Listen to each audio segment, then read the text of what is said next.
Good morning, good afternoon, good evening. That is Jack. I am Conrad, and this is the 45 with a look at our transfer not so stupid, perfect windows. Taking a look at Leeds United Football Club, coming off one of the best seasons ever for a newly promoted club. 59 points, finishing in 9th place, playing really, really well. But watching Leeds makes my knees hurt. Not because of the crazy high energy that they play, but watching Marcelo Bielsa kneeling on the sidelines like that just hurts my knees. He's a fit guy. You're an old man. I've had operations on my knees, so maybe that's what has to do with it. But an interesting thing, obviously they get a lot of, and I'm younger than him too, which is sad. They get a lot of conversation around just the high press and the style at which they play, the constant movement, and the energy. And then when you look at, this is an unscientific look at players or sides that have had more than 1,000 minutes per player. And arguably, the City is the deepest team in the league. They had 17 players with 1,000 or more minutes. And then Chelsea, surprisingly, had 18. That could reference, the switch from Lampard to Tuchel at midseason. Who knows? But Leeds are right there with 16. The lowest in the league was Liverpool at 14, which is not surprising given how injury-ravaged they were. So they're right in there in terms of depth of how he uses his squad, which is pretty interesting. Yeah, going through this squad, there are a few players and a few spots in the squad where they're pretty versatile. You think of the Stuart Dallases of the world, Alioski a bit like that. I'm already blanking on his name. Aileen, sorry, sliding from right back. Gone. Yeah, Alioski's gone. Aileen, right back, center back. So a lot of guys. Robin Koch kind of played in the midfield at center back. Those are back three. Yeah, I think that they have a lot of versatility in the way they can play, and that means that guys can kind of chop and change based on injury. I know Koch was out for a while. Yeah, just managing that club. Yeah, I think that they have done a good job recruiting players who are pretty versatile. Even their forwards, like the Harrisons and the Rafinhas of the world, can kind of play on either side pretty effectively. So they have a lot of versatility, and that is a big part in why you can have a lot of guys play a lot. So they have a lot of great pieces, and they haven't lost a ton. Obviously, losing Alioski at left back is tough, but you replace him with Junior Firpo, a guy who's 5 years younger. So that, in my eyes, is a pretty interesting, maybe plateau, slight decrease in quality now, but the potential, I think, is very high in that left back spot. So what we're going to do, as we have done in some of these series this summer, is kind of take a look at where Leeds sit in statistically and what we can expect. Can they repeat that 59.9th place finish? Right at the beginning, they're in the top 5 pretty good in terms of how many goals we expect them to score per match. The problem is they're second to last in terms of what they're giving up or what you're expecting them to give up. And this isn't a surprise. As the title says here, you live that way, you die that way. Yeah, and the next two stats as well, very important in understanding this. They press their opponents. And if you don't press them initially and win it back, they have a lot of tackles, lead the league in tackles and tackles won, lead the league in pressures. But that's an enormous number. Yeah, but they get beaten a lot. Like a drum. They get beaten on the dribble. And that's not a case of you have inferior players. That's just giving up the ball in dangerous areas. Yeah, it's just you have man marking, you have one-on-one situations, you force those a lot. That's why you were able to be such an effective goal-scoring side with, let's face it, inferior talent to some of the sides around them. I would say maybe Arsenal have better players, but they're not used as well because Bielsa is a tremendous system creator. And the players Bamford is really, his arrow is going up. And I think that his movement's been the big key. The creativity around him has been also very good. And then in terms of 52 points is what you would expect them to score, and they outperformed it by 7.2. Like, usually when I see an overperformance that big, that's one of the top 5 overperformances in the league, I'm worried going into the next season. But even if you regress, you're still a comfortable mid-table side, and you haven't lost your main pieces. Like a Rafinha was linked to a lot of big sides. Bamford, as crazy as it is, was linked like a Liverpool. So they've kept the core of this side, and it's not an old core. So having a full preseason as opposed to last year, this is a side that I think could improve slightly with just a plateau in terms of talent on their expected points.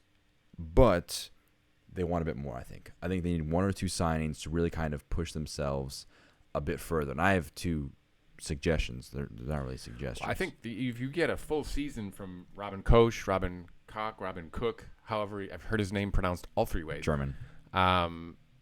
He missed 18 matches last knee year injury with that knee. So getting him back for 35 matches would be enormous. Yeah. Right? There's a lot of guys that I think can make big improvements. I think Rafinha is a guy who keeping him is big deal. I think he's on par for an explosion next year or two. I mean, he's already been on the radar of a lot of big sides. Not to call Leeds not a big side, but he's been linked to a move elsewhere. He could really kick on, and saying he can kick on from 6 goals, 11 assists last year to even more. They have some exciting players. Getting Harrison on a permanent deal is important as well. So if they can add 1 or 2 more players in the closing weeks of the window, they could be a really, really good side this season. The challenge is with the style that Bielsa plays, you add somebody late in the window. How long does it take you to get up to that level of physical fitness? Yeah. And you've got to double the size of your lungs. Yeah, they're I think it's director of football. I don't know what their Orta. He mentioned that they wanted to get their deals done before preseason. That didn't happen, obviously. Except for Firpo and a backup goalie. So and Messier, 4th best keeper statistically based on these numbers. Look, the benefit is that you don't need them to start week 1. Right, you don't have a flaw in the squad that needs to be filled week 1, but you do want some rotation options so that way you can change things up. I think they want a guy with a bit more steel in the midfield, like Calvin Phillips, but in addition to Calvin Phillips, so you don't get exposed as often. I think changing it up ever so slightly, making a slight concession in how they play football, could lead to a few more matches where you win. Because one thing that frustrated me as an outsider watching Leeds is seeing them needlessly open themselves up against sides they were better than. And as opposed to kind of just controlling the match, they played the frenetic tempo, and I love the consistency of their play. But tighten it up just a little bit. Don't offer sides easy looks in. They were, I think, 4th or 5th in errors leading to opponent shots. So that's a product of exposing yourself a lot. So pulling it back just a touch in certain situations, you need an addition or 2 to do that, in my opinion. First suggestion from you is Matthias Cunha from Hertha Berlin. Yes. Got a lot of potential, young players. 22. Yeah, he's a really young player. He's played for Leipzig, played for Hertha. He got 7 goals, 4 assists, if you can pull up the stats.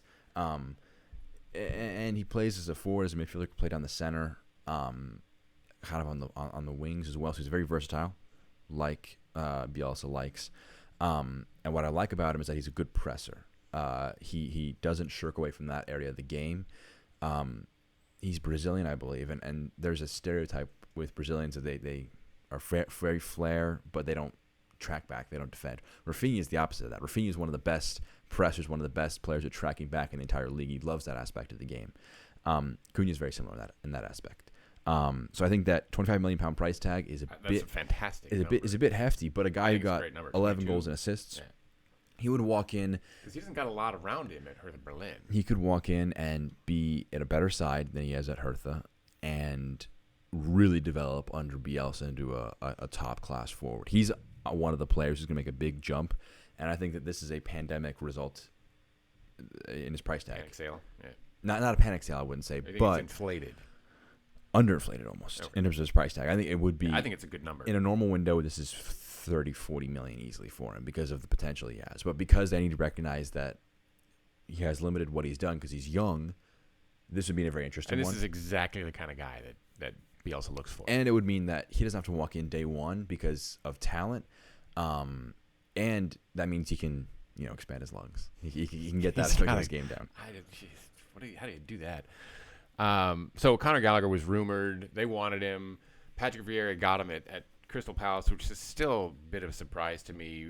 I guess you could argue who has better talent ultimately right now, Palace or Leeds. Leeds obviously overperformed Palace last year. I had Palace dropping last year. They weren't very good last year. They were not all that great. I think that Bielsa's a great coach, but Patrick Vieira is one of the best midfielders to in this generation. You can't. But is he a good manager? He's only managed at Red Bull New York? Yes. His pedigree isn't too strong, but I think it's I think it was Red Bull. You look at Mason Mount and Frank Lampard. Lampard a bit of a crap manager, but he did get Mount to be quite good. Like Mount was very not similar to how Lampard plays, but a more advanced understanding midfielder. what the player needs. He really did develop 1 or 2 players. Lampard did. So Vieira could do that with Gallagher, but there hasn't really been a solid link in another midfield option beyond Gallagher.